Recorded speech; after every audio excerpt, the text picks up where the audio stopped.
Hai Sobat Lentera, Tera News kembali hadir menyapa Anda dengan membawakan sederet informasi terhangat dan inspiratif. Bersama saya Sylvia Dwi, inilah Tera News selengkapnya.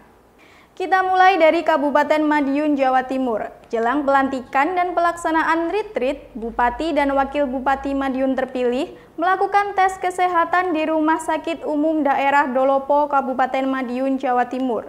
Hal ini dilakukan untuk mengetahui kondisi kesehatan sebelum dilantik oleh Presiden Prabowo Subianto.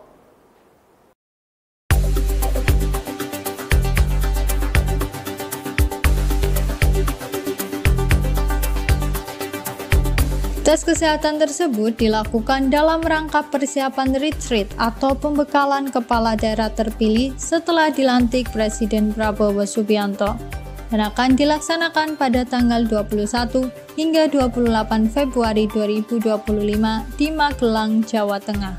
Tes kesehatan menyeluruh mulai dari kesehatan mata, syaraf, paru, dan jantung dilakukan oleh Bupati Madiun terpilih, Hari Wuryanto, dan Wakil Bupati Dr. Purnomo Hadi di Rumah Sakit Umum Daerah RSUD Dolopo, Kabupaten Madiun, Jawa Timur. Selain melakukan tes kesehatan kedua, juga sudah melakukan persiapan fisik dan mental sebagai bekal persiapan pelantikan yang rencananya akan dilaksanakan pada 20 Februari 2025 oleh Presiden Prabowo Subianto. Alhamdulillah hasilnya juga bagus, memenuhi persyaratan untuk ikut retreat di Magelang, mudah-mudahan ya lancar. Persiapan apa aja Pak menjelang retreat ini Pak yang akan dilakukan? Dan kesehatan. Ya, insya Allah kita tetap sehat, olahraga.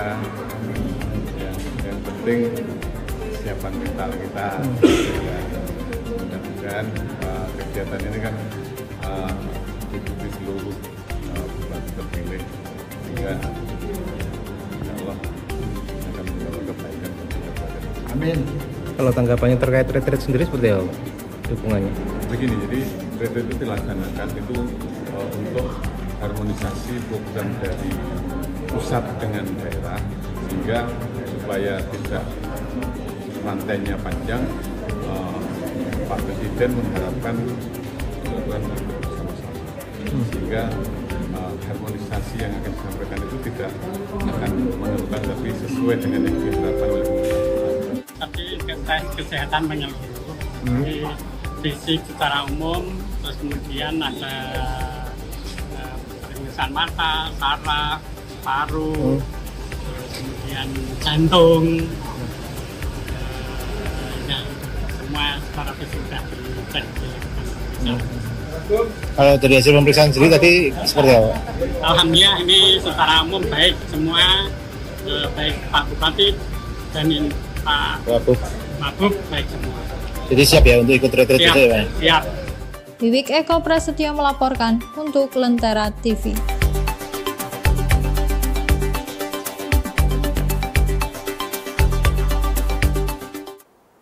Menanggapi terkait komposisi kabinet yang dinilai gemuk, Presiden Prabowo sempat terlontar ucapan dasmu dalam pidatonya di peringatan hari ulang tahun ke-17 Partai Gerindra beberapa waktu yang lalu. Hal ini pun akhirnya menjadi sorotan dari berbagai kalangan masyarakat. Pidato Presiden Prabowo menuai sorotan dari netizen. Dalam pidatonya di hari ulang tahun ke-17 Partai Gerindra, Presiden Prabowo mengucapkan dasmu untuk menanggapi kritikus yang menyebut kabinetnya sebagai kabinet gemuk. Ada orang-orang pinter, kabinet ini kabinet gemuk, terlalu besar.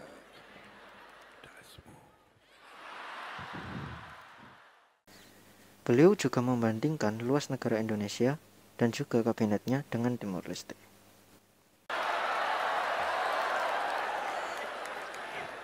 Saudara-saudara sekalian, Timor Leste jumlah penduduknya nggak sampai 2 juta orang, kalah sama Kabupaten Bogor, kabinetnya itu 28 orang,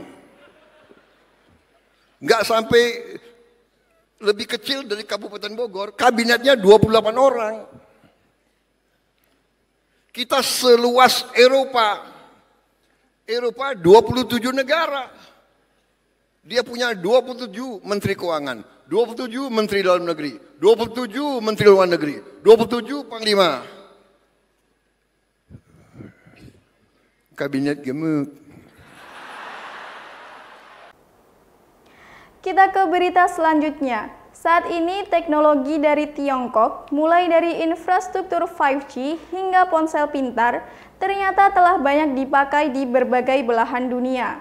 Dan hal ini ternyata telah menjadi bagian dari jalur sutra digital dari negara Tiongkok. Ekspansi teknologi Tiongkok ini ternyata cukup membuat negara barat khawatir, karena dapat membuat dominasinya selama ini terganggu. Dari telepon hingga komputer, perangkat yang menghubungkan warga di berbagai belahan dunia memakai teknologi Tiongkok. Tiongkok menyebut upaya teknologi globalnya sebagai jalur sutra digital.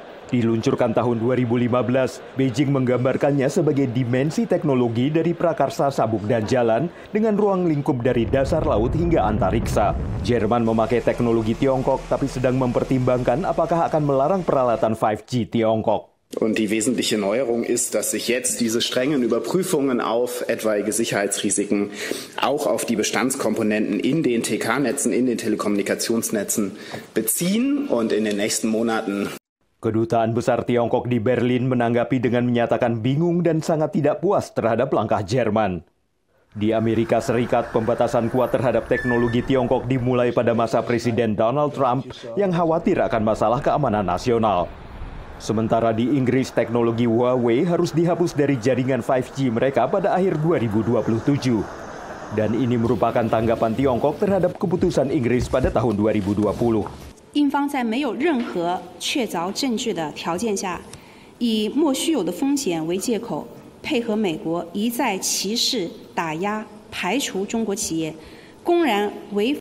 Kekhawatiran keamanan atas kemampuan Beijing untuk memata-matai dengan teknologi Tiongkok dan kontrol atas infrastruktur telekomunikasi telah memicu kekhawatiran di sejumlah negara barat. Tapi negara-negara Asia Tenggara hingga Afrika menyambut baik tawaran Tiongkok tentang jalur yang lebih murah untuk konektivitas digital, menurut pakar keamanan Tiongkok, Mea Nowens. So in Africa, I think the conversations are a little different as they will be in other developing and emerging economies, where the emphasis is not so much on security concerns, but predominantly on how Chinese companies can help these countries develop their digital economies.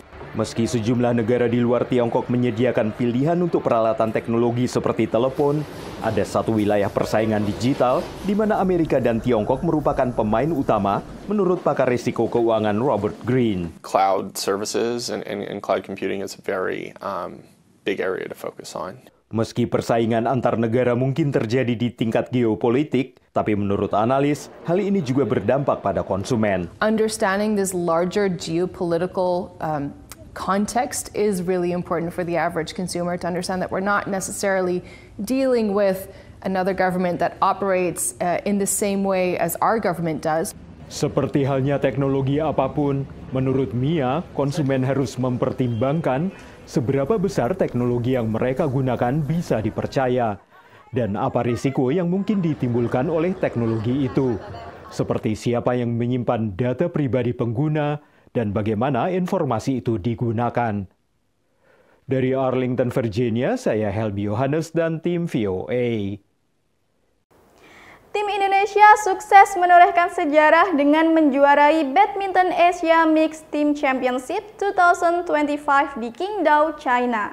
Hal ini adalah untuk pertama kalinya Indonesia meraih juara dalam turnamen bergengsi ini. Indonesia mencetak sejarah baru di ajang Badminton Asia Mixed Team Championship 2025. Bertanding di Qingdao, Cina, tim Merah Putih berhasil keluar sebagai juara setelah mengalahkan tuan rumah dengan skor 3-1 di laga final.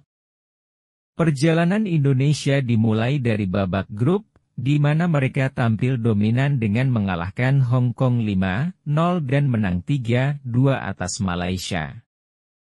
Hasil ini membawa Indonesia melaju ke perempat final, menghadapi Chinese Taipei. Tanpa perlawanan berarti, Indonesia menang telak 3-0 dan melangkah ke semifinal. Di babak 4 besar, Indonesia kembali menunjukkan kekuatannya dengan mengalahkan Thailand dan memastikan tiket ke final.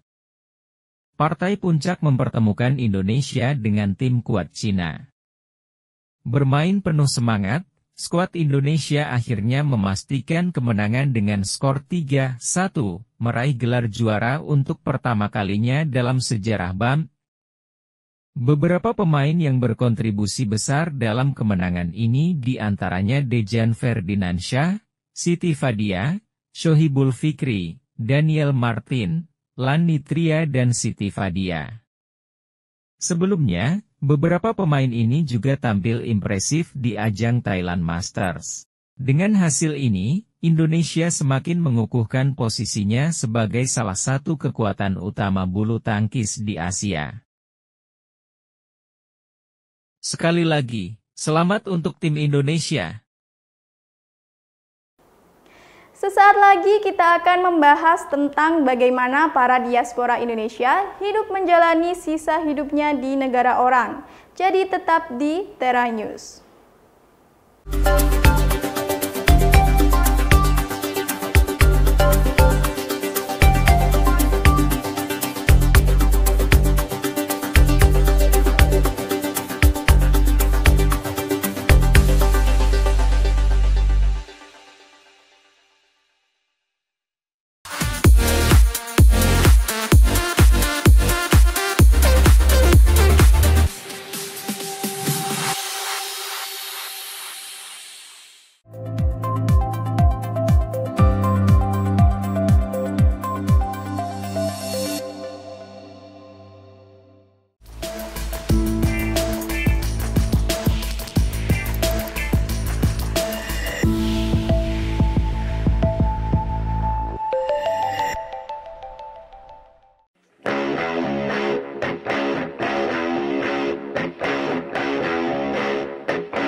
Saat ini ada sekitar 17% lansia usia di atas 65 tahun yang sudah pensiun di Amerika Serikat.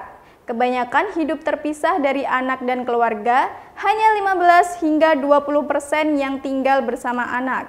Nah, bagaimana juga dengan para lansia diaspora Indonesia yang memiliki latar belakang budaya dan kebiasaan berbeda?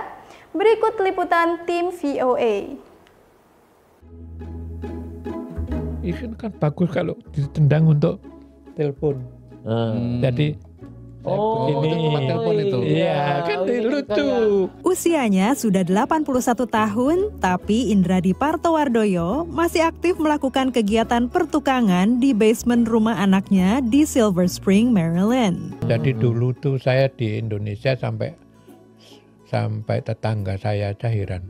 Saya bikin kendang sendiri. Jadi saya ngelihat orang terus saya nyoba nyoba bikin. Hanya di Indonesia saya tidak mampu memberi alat. Indradi yang lahir di Muntilan dan menetap di Solo, pindah ke Amerika tahun 1971. Ia melamar pekerjaan ke Kedutaan Besar RI di Washington DC dan diterima menjadi staf Atase Pendidikan dan Kebudayaan. Saya tuh sebetulnya pergi ke Amerika melamar pekerjaan. Jadi saya dengar kabar Kedutaan Besar di Washington DC sama konsulat New York sama konsul di Los Angeles baru mencari pegawai. Indradi bekerja di KBRI hingga 1998 setelah terkena dampak pengurangan pegawai karena krisis moneter. Ia sempat bekerja di toko olahraga, menjadi supir bis maskapai penerbangan di bandara, bahkan loper koran. Jangan gengsi, hidup di sini kalau mau pengen yang hebat, kerja di kantor yang itu, nggak hidup. Setelah pensiun, Indradi menekuni hobi masa kecil, membuat berbagai barang dari kayu dengan peralatan yang dibeli secara mencicil saat masih bekerja. Ia merintis Parto Wood dan membuat berbagai karya termasuk mimbar dan penyekat di Masjid Imam milik komunitas Indonesia. Karena saya nggak bisa nganggur, jadi diem saja itu nggak bisa saya. Walau memiliki penghasilan dari hobinya dan tunjangan pensiun dari pemerintah, Indradi merasa beruntung karena dapat tinggal di rumah salah satu putrinya. Di Amerika, warga usia 65 tahun ke atas yang sudah pensiun jumlahnya mencapai 17%. Menurut Indradi, para lansia yang tak punya aktivitas dan tak ada keluarga yang merawat akan menjadi semakin tua. Kalau bikin sesuatu saya mesti terbentur dengan persoalan. Di situ kan berpikir saya, pikiran kita kan terus digunakan kan. Hanya 15 hingga 20% lansia di Amerika tinggal bersama anaknya, walaupun jumlah ini semakin bertambah. Beberapa hal seperti finansial, kebutuhan perawatan saat menua, dan masalah kesehatan menjadi alasannya.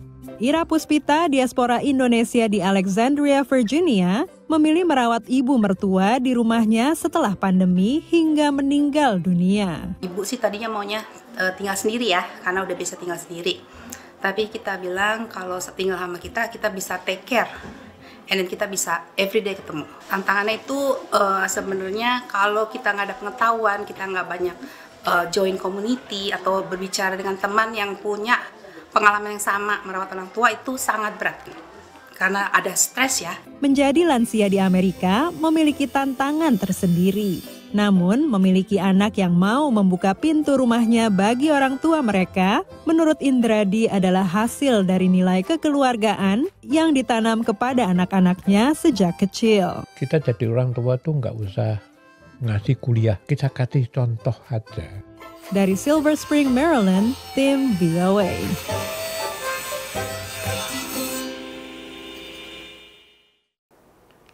Kali ini ada ketupat landan, kuliner unik dari Banjarnegara yang berbeda dari ketupat pada umumnya. Ketupat dalam olahan tradisional legendaris ini dimasak dengan air campuran abu dari pelepah daun kelapa sehingga memberikan warna dan rasa yang khas. Penasaran dengan keunikannya? Berikut liputan selengkapnya. Ketupat adalah makanan khas yang dibungkus dengan daun kelapa muda atau janur. Setiap daerah memiliki variasi ketupat dengan rasa dan tampilan yang berbeda. Salah satu yang unik adalah ketupat landan, hidangan khas Banjarnegara, Jawa Tengah. Makanan tradisional ini berasal dari Desa Kedung Jati, Kecamatan Bukateja, dan diperkirakan sudah ada sejak zaman dahulu serta diwariskan secara turun-temurun. Ketupat landan memiliki ciri khas warna coklat kemerahan dengan tekstur yang lembut dan cita rasa khas.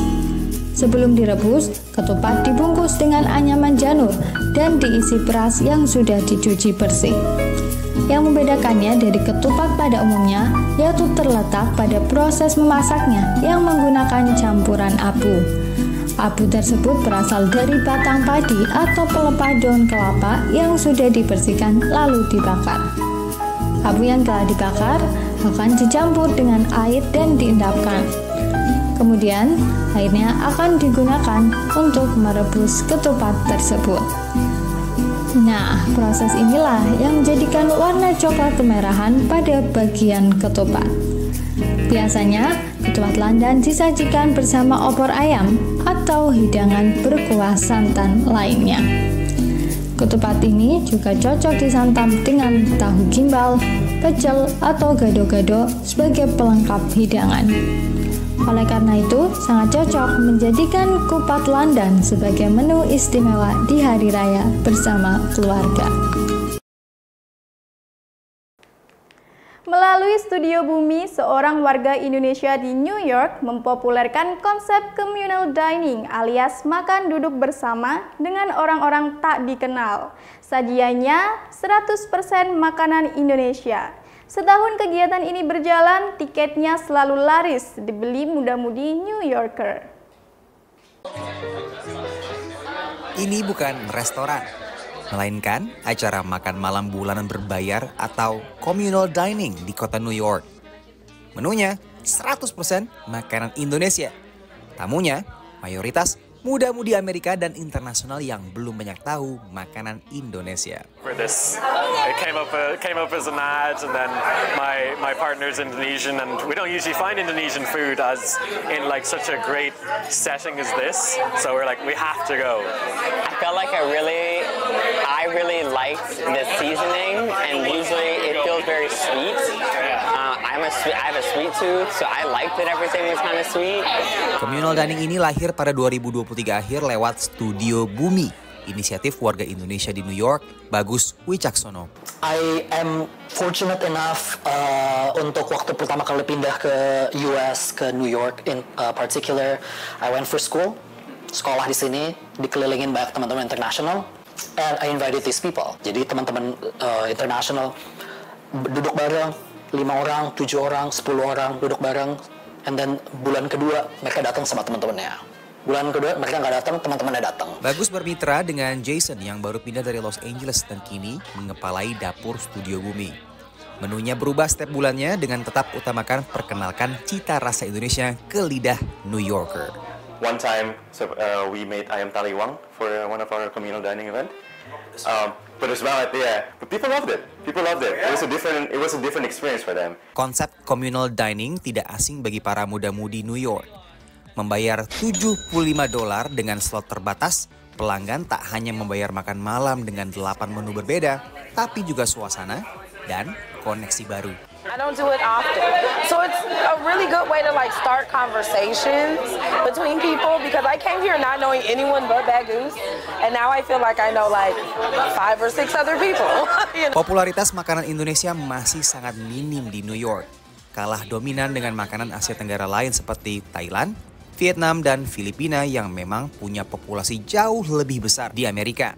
Dengan sekitar 7.000 diaspora Indonesia di New York, hanya ada 6 restoran otentik Indonesia di sini, yang umumnya didominasi pangsa pasar warga Indonesia sendiri. Studio Bumi menjajakan panganan Indonesia lewat menu catering mingguan dan communal dining dengan pengemasan yang menarik demografis Gen Z dan milenial yang punya alokasi dana khusus untuk hiburan dan pengalaman.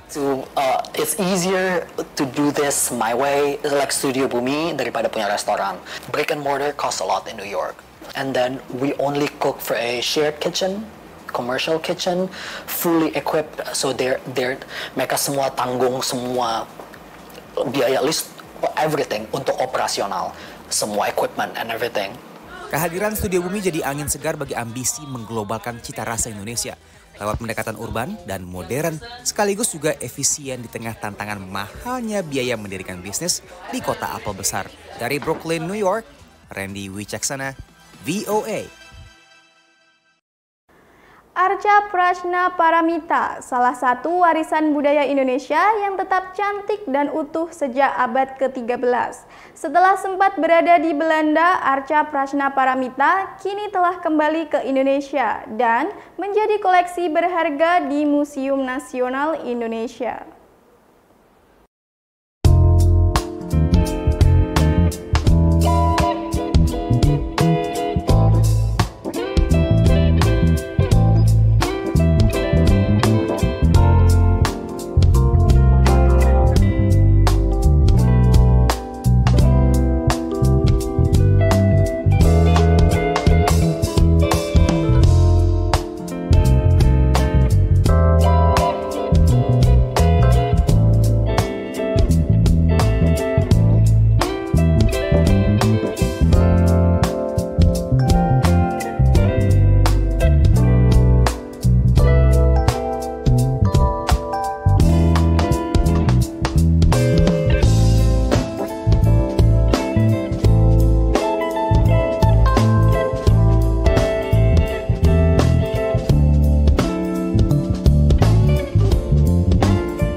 Lentera News saat ini. Anda dapat saksikan kembali tayangan saat ini di YouTube channel kami, Lentera TV Media, dan website kami, lentera.tv. Saya Sylvia Dwi pamit undur diri. Terima kasih dan sampai jumpa.